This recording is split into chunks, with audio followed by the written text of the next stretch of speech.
Hi friends, সবাই ভালো আছো নিশ্চয়ই। একটা ছোট্ট কথা শেয়ার করতে এলাম, মানে এটা বলতে পারো আমার একটা চিন্তাধারা তোমাদের সাথে শেয়ার করতে এলাম। সেটা হলো, আমরা প্রত্যেকেই কম বেশি অহংকার করি, তাই নয় কি? কিন্তু আমার মনে হয় এটা একদম একটা ছেলে মানুষই বা বোকামি।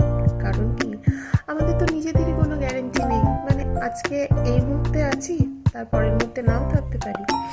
সব দড়ি কিন্তু উপরে বাঁধা আছে, কখন কার দড়িতে টান পড়বে আমরা কেউই জানি না।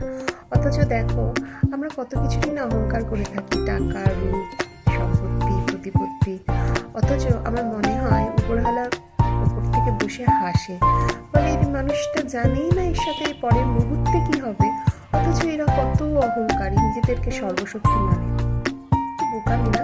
ছেলে মানুষই আমরা। অথচ আমরা বেসিকটাই জানি না, আজ এত টাকা আছে, কালকে তো আমি নাও থাকতে পারি, তার তো কোনো গ্যারেন্টিই নেই। এনিওয়ে, অনেক বড় বড় কথা বললাম।